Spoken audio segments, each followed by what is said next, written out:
हरे कृष्णा। हमारे भागवत प्रभा में आपका स्वागत है और आज हम शुभारंभ करने वाले हैं अपने नए स्कंद, छठे स्कंद श्रीमद् भागवतम का। सुनते सुनते 5 स्कंद आप सुन चुके हैं पूरे। पहली बार क्रम में पूर्ण श्रीमद् भागवत चल रहा है, आप छठे स्कंद में पहुंच गए। संक्षिप्त में आज की इस भागदौड़ के जीवन में छोटे से सूक्ष्म रूप में भागवत का ज्ञान।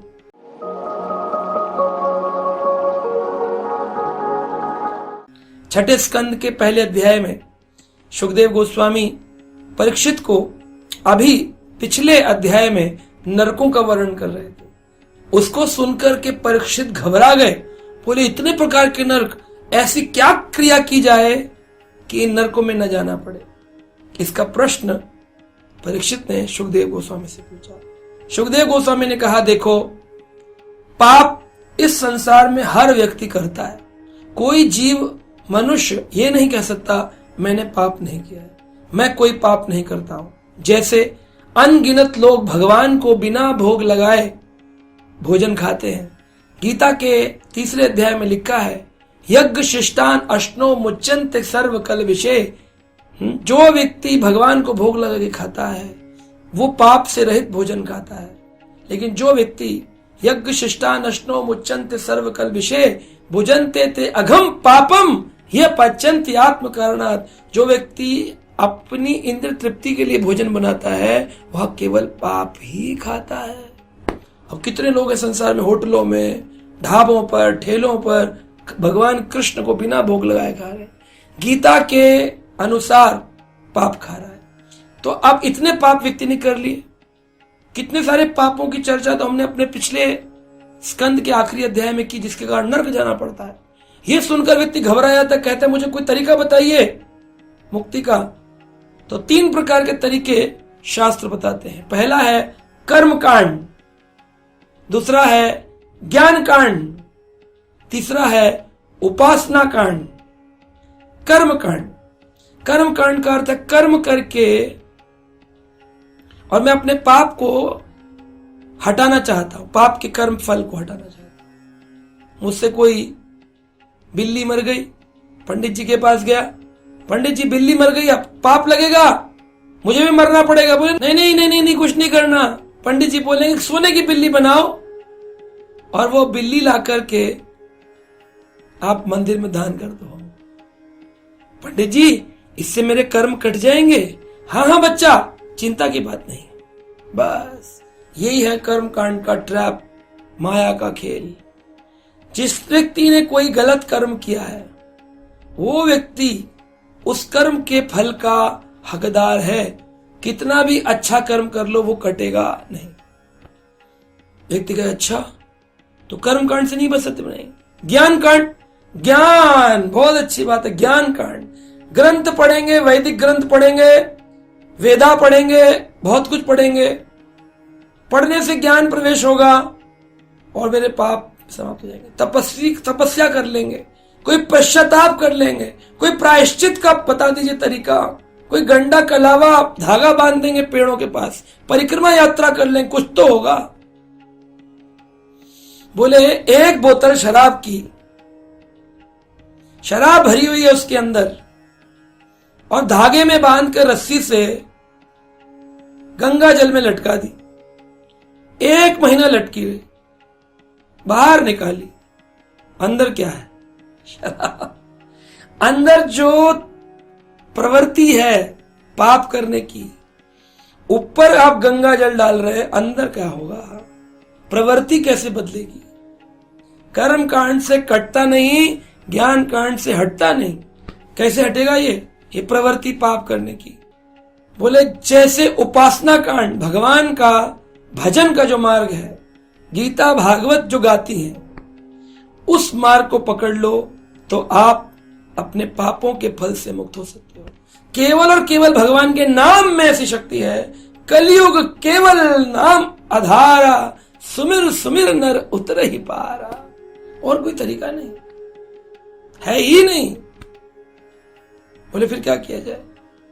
आप ऐसी बात बोल रहे हैं। ऐसा कोई व्यक्ति हुआ जिसने नाम लेकर के और अपने पाप कर्मों से बच गया हो? है कोई उदाहरण?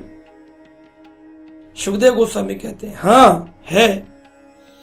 तब उन्होंने छठे स्कंद के पहले अध्याय 21 नंबर श्लोक में एक प्राचीन कथा सुनाई। कान्न कुब्जे द्विजो कश्चित दासी पतिर अजामिल नामना नष्ट सदाचारो दास्यम संसर्ग दूषिता। उन्होंने कहा कान्य कुब्ज ब्राह्मण होते हैं, कान्य कुब्ज, आज के जमाने में उसे कन्नौज कहते हैं। कन्नौज के एक ब्राह्मण थे प्राचीन, और वो ब्राह्मण संसर्ग दूषित हो गए। 25 साल की उम्र तक बड़ा भजन किए, ग्रस्त जीवन में रहे, पारिवारिक जीवन में रहे, भगवान का पूजन करते थे, कभी किसी को देखा नहीं, कभी किसी से बात नहीं, कुछ नहीं, बस भजन साधन किए। एक दिन भगवान के पूजा के लिए पुष्प लेने जंगल में गए। वहां एक स्त्री को एक पुरुष के साथ आलिंगन करते देखा। आजकल तो लोग इंस्टाग्राम, फेसबुक, यूट्यूब में ये सब देख ही रहे, बच्चे भी देख रहे। समाज में जिधर दृष्टि जाएगी वहां चित्र, पोस्टर फिल्मों के लगे दिखेंगे। ऐसे समाज में जहां अजामिल ने केवल एक बार दृष्टि बाड़ी, वो दृष्टि ही जैसी उसकी बड़ी उधर उसका प्रेम आसक्ति हो गई। केवल एक बार दृष्टि डाली, उसकी आसक्ति हो गई। अगली बार फिर मन किया, पुष्प चयन करने किसी और दिशा में जा सकता था, उसी दिशा में गया, देखता हूं आज है कि नहीं। जब पहुंचा वो स्त्री रो रही थी।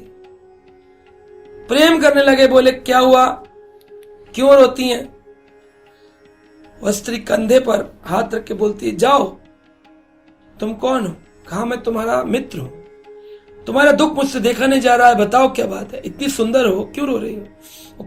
एक पुरुष है मेरा मित्र, बोला था विवाह करूंगा, आप करता नहीं। कहा अच्छा, तुम कौन हो? बोले वो मैं तो वैसे वैश्या हूं, लेकिन मैं उससे प्रेम करने लगी हूं। अब मैं सोचती थी मैं घर बनाऊंगी, लेकिन उसने मेरा इस्तेमाल किया और चला गया छोड़ के। तो अजामिल कहता है चिंता मत करो, मेरा नाम ही है आजामिल, मुझसे विवाह कर लो। उसने विवाह कर लिया। बोले तुम तो पहले से विवाहित हो। कहा उसको छोड़ दूंगा। कहा बच्चे हैं, उसको छोड़ देंगे।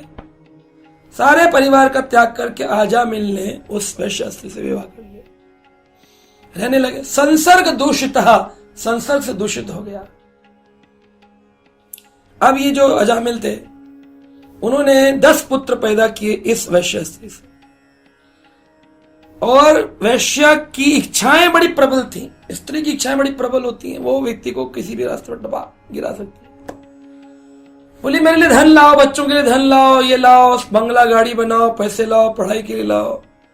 वह ब्राह्मण एक चोर बन गया, डाकू बन गया, लूटमारी करने लगा। इतना पैसा वो कमा नहीं सकता था, बनिया था नहीं, व्यापारी था नहीं, क्षत्रिय था नहीं, ब्राह्मण था, पूजा पाठ से घर नहीं चल रहा था, ज्यादा लालच बढ़ गया, चोरी डकैती करने लगा। कुछ साधु घर पे आए एक दिन, बोले भिक्षाम देई। स्त्री बोली मैं वैश्या हूं, आप मेरे हाथ का भोजन खाएंगे? किसी भी अवैष्णव के हाथ का भोजन खाने से मति खराब हो जाए। कहा नहीं, हम भोजन नहीं खाएंगे, आप हमें सूखा चावल, सूखी दाल दे दीजिए, हम खुद बनाएंगे। उन्होंने बनाया, भोजन खाया। बोले हमें लगता है आपके कोई 10वां गर्भ होने वाला है। हाँ, मेरे गर्भ है, गर्भवती हूं।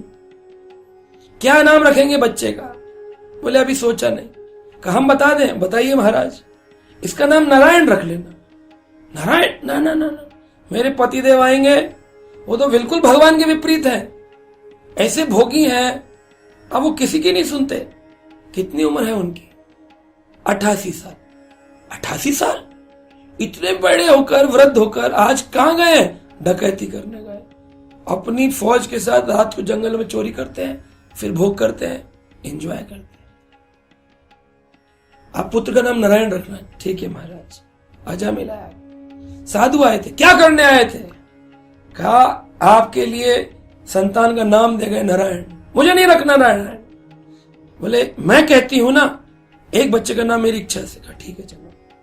अब सबसे छोटा बच्चा था नारायण, तो बार बार बुलाते, नारायण भोजन खा ले, नारायण आजा गोदी में बैठ जा, नारायण हमें काम धंधा तो करता नहीं, आजा मेरे पास सो जा, नारायण मेरी बात सुन, आज तुझे कहानी सुना, नारायण नारायण नारायण नारायण। भगवान का नाम बोलते बोलते बोलते बोलते बोलते बोलते उन्होंने जीवन में जितने पाप किए थे सब पाप खत्म होने लगा। अनजाने में भी भगवान का नाम इतना बलशाली, सोचिए जान कर लेगा क्या कुछ नहीं हो सकता। अनजाने में लिया। कोई पूछे आप कहां रहते हैं, बोले गोविंदपुरी, गोविंद का नाम अनजाने में ले लिया। तो भगवान का नाम, कृष्ण का नाम अगर अनजाने में ले लिया तो भी मुक्त करता है। अजामिल की मृत्यु आ गई, उनके शरीर से उनकी आत्मा यानी उनको निकालने के लिए 3 यमदूत आए, मनसा वाचा कर्मणा, मन का दूत, वचन का दूत, कर्म का दूत, तीनों अलग अलग टिकट कटवा के लाते हैं, कहते इसको पकड़ेंगे दंड देंगे। तीनों ने अपनी रस्सी डाली, रजोगुण तमोगुण सतोगुण की रस्सी से खींच के अजामिल को बाहर निकाला गया। जब वो निकाल कर ले जा रहे थे, अजामिल घबरा रहा था, उसने जोर से चिल्लाया नारायण। इन 4 अक्षरों को सुनकर न र यण 4 विष्णु दूत आ गए और विष्णु दूतों ने आकर के उनको चक्र दिखाया। बोले आप छोड़ते हो कि नहीं, भगवान के भक्त को पकड़ने का तुमने साहस कैसे किया, अभी तुम्हारी गर्दन काट देंगे, भागो यहां से। यमदूत बोले अरे भाई पापी आदमी को हम नहीं ले जाएंगे तो कौन ले जाएगा, तुम लोग कौन हो। अब यमदूतों ने कभी विष्णु दूत देखे नहीं, क्योंकि यमदूत बनता ही वही है जिसने कभी जीवन में भगवान का मंदिर नहीं देखा, भजन नहीं किया। वो इतनी बार पाप करता है, आता है जाता है, आता है जाता है, बार बार जन्म बार बार मृत्यु, बार बार जन्म बार बार मृत्यु। यमराज कहते हैं बड़ा भक्त है यमलोक का, बार बार यही आ रहा है, अब तो तुम्हें सारे 28 प्रकार के नरक पता चल गए, अब तुम जाओ लोगों को देखो जो जैसा कर्म कर रहा है उसको उसी नरक में ले आओ। इसलिए वो यमदूत बन जाए। ठीक है जी, यमदूत घबरा करके भाग गए। यमराज से जाकर के पूछा कौन थे ये लोग, उसकी चर्चा अगले अध्यायों में होगी, लेकिन यहां पर विष्णुदूत अपने धाम को चले गए, यमदूत अपने धाम को चले गए, और नारायण बोलने वाला वो अजामिल वापिस अपनी चेतना में आ गया। यानी अभी वो सपना देख रहा था, वो अपनी चेतना में आ गया और वो समझ गया ये मेरे जीवन में मुझे दूसरा चांस मिला है अपने जीवन को भगवान की सेवा में लगाने। उसकी चेतना जागृत हो गई। 25 साल की उम्र तक जो ज्ञान लिया था पुनः जागृत हो गया। घर का त्याग करके हरिद्वार चला गया, अकेला रहकर आहिर्निश दिन रात भगवान का भजन, हरे कृष्ण कृष्ण कृष्ण हरे हरे, हरे राम राम राम। बड़े भाव विवल हृदय से, रात दिन उत्कंठित भाव से, नयन से अश्रुधारा बहती थी, भजन में लगा रहे।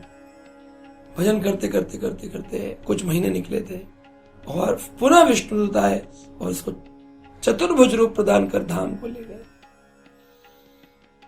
तो हम देख सकते हैं कि पापी तापी यथा छिलो हरि नाम उद्धारी लो। कोई पापी हो तापी हो, लेकिन हरि नाम लेने वाले व्यक्ति का उद्धार निश्चित है।